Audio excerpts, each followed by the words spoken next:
Imagine creating a doll so exquisite that every single joint breathes life into it.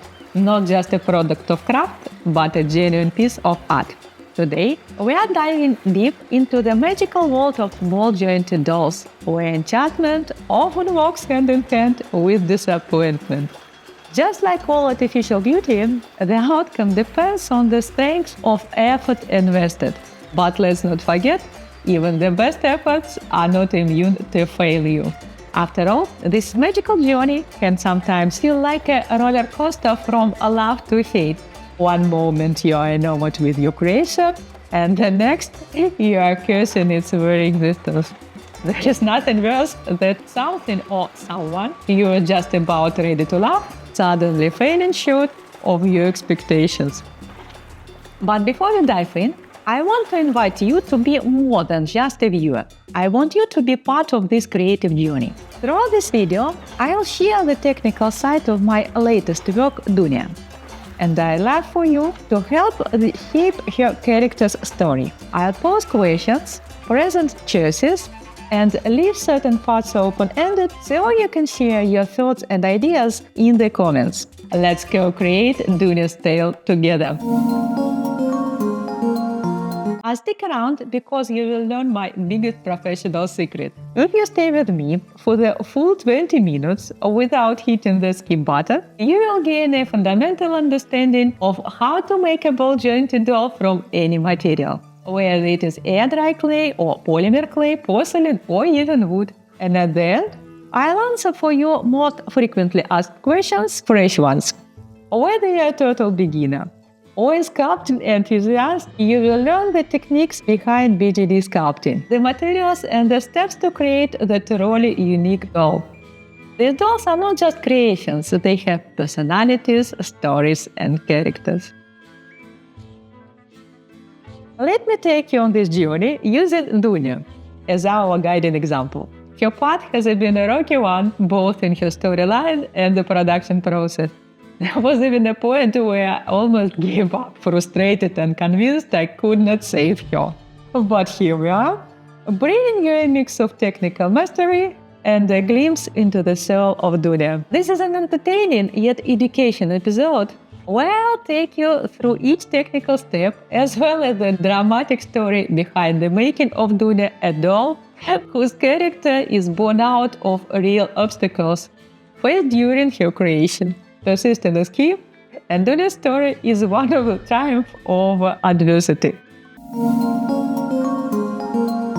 And here is the best part. In this video, I'm going to walk you through every single step of your creation, sharing all my secrets and know-how for free. This overview will be enough to get you started. If you want a little more confidence, you can download a free trial lesson that comes with genuine value, like a stencil for the doll, to help you kickstart your journey. And if that still leaves you wanting more, we can dive in deeper together. Join me for my in-depth online course, the longest BJD course in the world, with over 20 hours of detailed tutorials. But don't worry, I'm not trying to push anything on you. You'll see the value for yourself. Stick around, hit that subscribe button, and let's keep the magic going, because this is just the beginning of the voyage. So here is my personal fundamental secret that you definitely leave with something useful and memorable. The favorite material, polymer clay, is finally baked at a temperature of 130 degrees Celsius. But if you bake a detail at a temperature 110 degrees Celsius, it will acquire hardness, yet still be workable. This is the beauty of polymer clay, semi-bake. By working on these pieces in stages, we sculpt a masterpiece step by step. Here is one of my key secrets for sculpting faces with refined beauty. Always work on the facial features incrementally, gradually build up the layers and keep the semi-baked piece on the hand to refine those delicate details like the lips and bridge of nose. Working in stages allows you to add nuances to expressions that would be lost if you rushed. Mistakes happen, but with patience and through iterations, we can sculpt them into something wonderful. Let's dive into the full process, from the technical steps to the character development. Dunia is part of a collection of dolls inspired by the neighborhoods of Barcelona. For each doll, I collaborate with local musicians to create a soundtrack, and I sculpt each doll to embody the spirit of its neighborhood.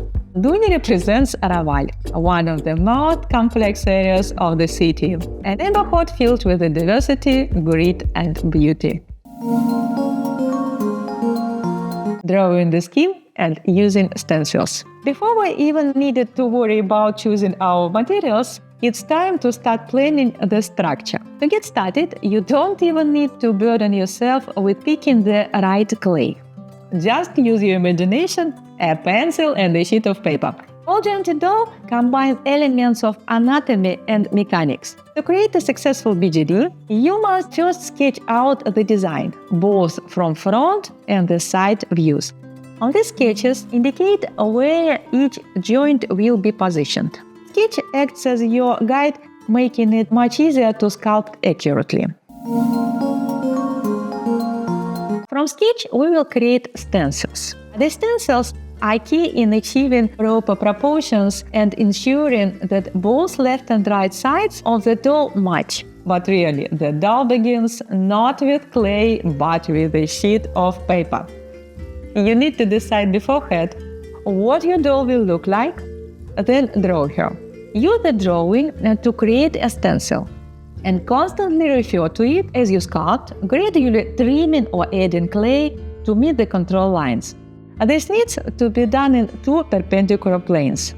This is the foundation of any sculpting in any discipline. By fitting parts of the doll inside in the stencil as you sculpt, you can check and adjust as needed. Working with stencils prevents disproportion and the dreaded symmetry issues that can plague you beginners. We have a simple yet effective tool that use for symmetry, one that keeps me from nightmare of mismatched limbs and eyes. And remember, before you even think about running out to get clay, these drafts and stencils are the foundation upon which the rest of your creation will be built. They're absolutely essential, and the best part is they are free. Make yours or use mine. Once we have chosen our material, it's time to start planning the structure. Ball-jointed doll combines elements of anatomy and mechanics. To create a successful BJD, you must first sketch out the design, both from the front and the side views. On these schemes, indicate where each joint will be positioned. The stencils act as your guide, making it much easier to sculpt accurately. Dunia drifts through the labyrinth streets of Raval, a living enigma cloaked in mystery.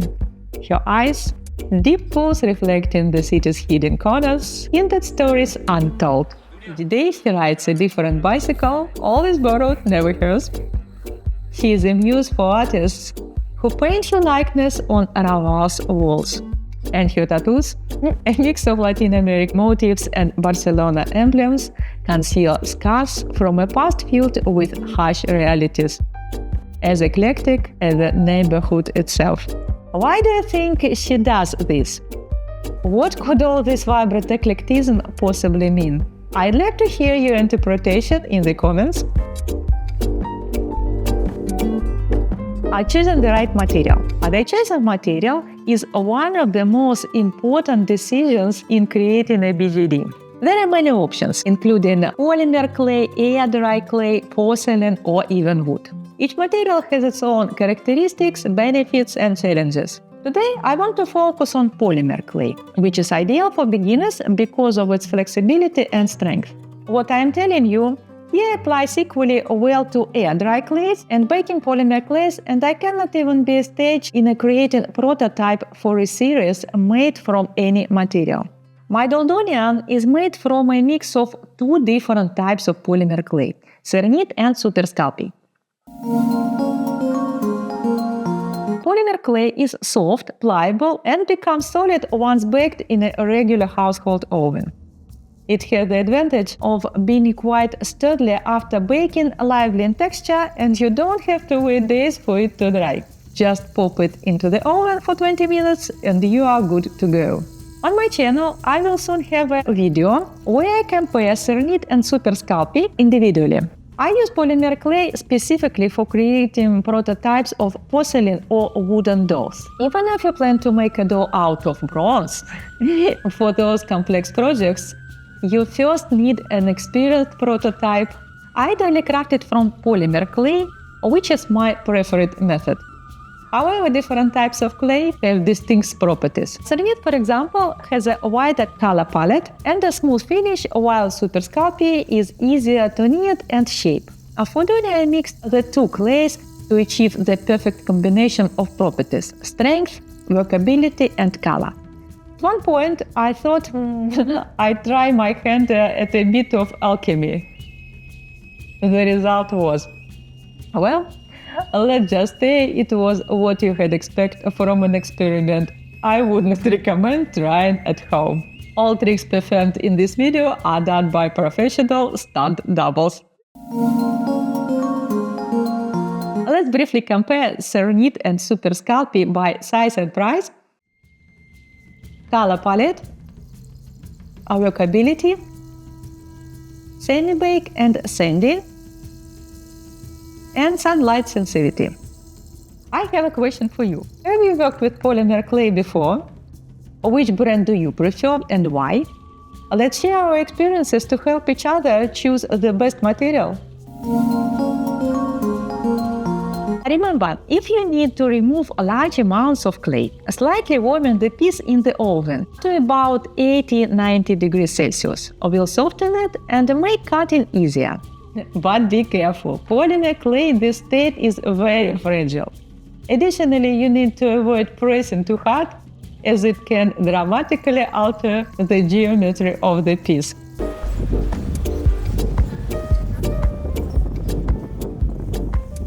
By day, Dunia waves through bustling markets. Her love for echoing softly against the stone walls. By night, she becomes part of the rhythm of her life, offering fleeting solace to those who can afford her company. Dunia remains an enigma, sleeping away before dawn and leaving only the lingering scent of jasmine and unanswered questions. If you could ask Dunia one question about her past, what would it be? I'm curious to see what mysteries you want to unravel. Building the base and sculpting the form. To start sculpting, create a base structure from aluminium foil. This serves as the core over which you will lay clay, and it also helps save material while making the piece lighter. Once you have sculpted around the foil, you will need to remove it later so that the doll's body is hollow. This is necessary because the interior must be free to accommodate the elastic that will eventually hold all the parts together. The best way to sculpt a doll is to make the entire figure first and then cut it into pieces to insert the joints. However, without the internal frame, the doll may lose its shape or collapse while working, and we are also limited by the size of the oven. Therefore, we sculpt in large sections: the head, torso, arms, and legs. Hands and feet are sculpted separately for greater control. Throughout this process, constantly refer back to your sketch and use the stencils to keep your proportions accurate.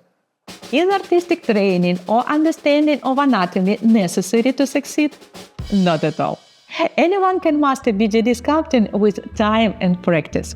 Human anatomy is fascinating, and even after decades of sculpting, I'm continually amazed by the beauty of the human form. For me, sculpting BJD is about paying homage to that complexity while creating something new and personal. Her journey in creation was just as challenging. It all started when I made a master model out of polymer clay for making porcelain and fluma molds. I was so pleased with the result that I decided to turn the master model into a full-fledged doll. But the process had its surprises. The plaster mold generated a lot of heat, and polymer clay, being highly sensitive to temperature changes, reacted in unexpected ways. Dunia suffered from the hot plaster, leaving marks on her skin. that I later had to tone and cover. These imperfections become part of your story, much like the tattoos that tell your past. Are these unexpected handlers that give our creations their true character. Adding ball and socket joints. Once the primary parts are sculpted, it's time to cut them apart and insert ball and socket joints. These joints are the key to making your BJD possible. The number of joints will vary depending on how flexible you want your doll to be. Some dolls have a single joint that bends at one point, like a human knee, while others have double joints for a greater range of motion. Single joints appear more natural, but double joints allow to more dynamic posing and a special doll aesthetic that experienced collectors truly appreciate. Adding joints is a meticulous process and requires time and patience. Each joint must fit smoothly and hold the position without being too tight or too loose. It takes careful sanding, adjusting, and testing to get it right. For the ball part of the joint, I sculpt spheres from polymer clay. Making a perfectly round ball is harder than it sounds. But I'll show you two methods that work effectively to achieve a smooth round shape. Using a quilled paper mold. For the first method, we use a quilling mold. This allows us to make two halves of a sphere. First, find the desired size. You will need some plastic wrap to prevent the clay from sticking to the mold. Place the plastic wrap inside, then press a small flattened piece of clay into the mold using a ball end tool, ensuring that the ball remains hollow inside. Creating 4 of these halves, place them on a piece of foil for easy transport to the oven. After baking, join the halves together with the fresh clay and bake once more. Keep in mind that adding fresh clay may slightly increase the overall size, so you may need to sand the edges of the hemispheres to ensure a perfect fit. Using a foil core. The second method involves making a ball out of foil and covering it with clay. Let's cool slightly, ensuring the clay is not too soft. Coat the surface with a polymer clay solvent and allow the top layer to dissolve slightly. To avoid holding the ball directly in your hands, use a small stick to create a lollipop. Then use a roller with a hose to scrape away the excess clay. Wipe the clay off frequently with a cloth. Finally, bake the piece. Here is a choice I'd love your input on. Should my next doll have single joints for a more natural look, or double joints for greater posability? Or what would you prefer and why? Cast your vote in the comments. Our whispers follow her like shadows. Some say she's a muse for the artist who sketched her likeness in vibrant murals, capturing her internal beauty and the intricate tattoos that spiral around her legs. A naive yet captivating blend of Latin American motifs and white with the emblems of Barcelona, hinting at a past as eclectic as the neighborhood itself. What could it symbolize? I'd love to hear your interpretation in the comments. The hands and feet are some of my favorite parts to sculpt. They add so much character and personality to the doll. When sculpting feet, think about the kind of shoes your doll will wear. If she'll be wearing high heels, the foot will need to be shaped accordingly. Personally, I prefer my dolls in sturdy boots, so I tend to sculpt feet that fit that style. That's another layer of personality, one that resonates with me and perhaps with you too. When sculpting the fingers, I add wire inside each one. This gives the fingers extra strength so that they don't break off if the doll falls.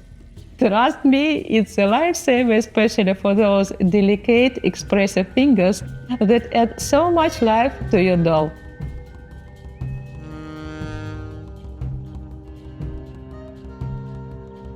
Others hinted clandestine rendezvous in the quiet corners of the city, suggesting that Dunia offers solace to those who seek more than the ordinary.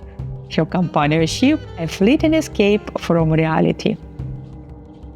What do you think is the true story behind Dunia's mysterious aura? Is she a muse, a wanderer, or something else entirely?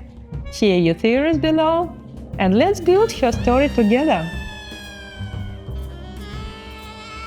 Ascending and refining the details. As you can see, it is easy to get carried away playing with dolls. But let's get back to the steps and practical knowledge. How to nurture ideas? I think you have already got that covered. After all, the parts are sculpted, it's time for sanding. Sanding is an essential step in refining your BJD. Polymer clay can be tricky to sand, as scratches can be very visible on the surface. Therefore, try to smooth out the sculpture as much as possible during the sculpting process itself. Sand the doll before the final bake, using sandpaper, starting from the coarsest grit to the finest. It's best to use sandpaper with a phone baking. To remove remaining scratches, you can use the following methods. Some marks can be removed with a nail polish remover, while others can be polished out using polymer clay solvent. Apply it to the part, wait for the top layer to soften, then sand directly to the solvent with the sandpaper. Wipe off the dirt with a cloth. The process can be repeated several times. Finally, sand the piece again with the dry sandpaper, using the finest grit available. Dunia moves through the vibrant tapestry of the city like a whispered secret, her presence both subtle and captivating. The faint scars that trace her skin are like delicate brushstrokes on a masterpiece, each one hinting at stories untold and adding layers to her enigmatic charm. These marks seem almost deliberate, as if life itself etched them to illustrate her resilience and depth. What do you think about love? Can a doll belong to different owners at the same time? How honest is such a triangulation? Final baking. Once everything is sanded and ready, it's time for the final bake. Here is my method. Lay the pieces in a cold oven, gradually heat to 110 degrees Celsius and bake for 40 minutes. Increase the temperature to the 130 degrees Celsius and bake for another 30 minutes. Finally, raise the temperature for 135 degrees Celsius for 5 minutes to add extra strength to the clay. Always monitor the oven carefully during this process, as overheating can cause discoloration or even burning. Never open the oven during baking. Polymer clay is sensitive to sudden temperature changes. The pieces should cool down completely in the oven before you remove them. Have you experienced any challenges with baking polymer clay? Perhaps you have a tried and true method or funny story about baking mishap? Let's share and learn from each other's experiences. There is a playful glint in her eyes, as if she is sharing an inside joke with the world, inviting you to see the beauty in life's imperfect moments. Without a doubt, Dunia creates a mood of whimsical intrigue, leaving you smiling yet deeply curious about the mysteries that dance just beneath the surface. Her silent allure pulls you in, beckoning you to uncover the tales woven into every subtle scar. Imagine you bumped into Dunia on the streets of Raval. What would you say to her? Or perhaps, what would she say to you? Let's get creative. Share a snippet of dialogue or skin you envision. Painting, wig and clothing. Now comes the really fun part. Bringing your doll to life with color, hair and clothing. Painting the face and body adds incredible depth to the character. For durability and longevity decades, ideally make sure to use bakeable paints. In my free lesson, I show several types of paints that can be purchased in Europe and the US. A wig adds the personality and the outfit completes the look. Each step is an opportunity to enhance the character you have created and to fully bring the doll to life. BJD dolls are not just sculptures, they are emotional expressions. When all the pieces come together, when the paint and wig are added and the clothes fit perfectly, that's when the magic happens. It's an incredible moment when the pile of parts on your table becomes a figure with a character and story. Here is where I need your help. I'm torn between giving Dunia an old compass or a vintage camera as her signature accessory. The compass could symbolize her journey and search for direction, while the camera might reflect her desire to capture the fleeting moments of life. Which one do you think suits her story best? Vote in the comments, and I'll reveal the chosen accessory in future videos. And before the conclusion, I'll answer for you most frequently asked questions. What is the best material for a ball jointed doll? Polymer clay, air dry clay, porcelain, or even wood. It all depends on your concept. For beginners, I recommended air dry clay or polymer clay. Polymer clay is more durable but needs to be baked in a regular oven. Or air dry clay is more fragile and comes in white, requiring special tinting. The difficulty level for both materials is roughly the same, so the choice is yours. How do you remove dirt from polymer clay? Polymer clay tends to pick up dirt and dust while you work. First, keep any open clay packages sealed in the bag. Second, wipe your hands frequently with a cloth. Ask your pets not to sit on your workspace. Try not to sculpt while wearing fuzzy clothes and especially dark colors. And if you do end up with fingerprints or smudges on the clay, you can clean the surface with nail polish remover. It will dissolve a bit of the top layer, allowing you to wipe away the marks with a cloth. How many times can you bake a doll? The chemical reaction in polymer clay does not depend on the number of times it is baked, but on the temperature. The final baking temperature is 130 degrees Celsius. At this temperature, the clay reaches maximum hardness. During sculpting process, we use what's known as partial baking, where pieces are baked at up to 110 degrees. This makes them hard enough to cut, shape, or add more clay. You can do this multiple times as long as temperature does not reach the final 130 degrees. Which joint is easier to make, double or single? The choice of joint depends on your artistic vision. I cannot say that a single joint is easier than a double one. Both require careful finishing and specific techniques. Every doll starts with a spark of inspiration and becomes something much larger through dedication and love. The journey of making BJDs is full of small victories and challenges, but it is an incredibly rewarding path. So grab your tools and join me on this creative adventure. I'd like to hear your thoughts. What part of doll making do you want me to explore next? Have you ever faced challenges like Dunia's? Or maybe you have had an idea that almost ended up in the trash but ultimately triumphed. Share your story below and let's keep creating magic together. Remember, your feedback shapes this channel and we are all learning and growing together.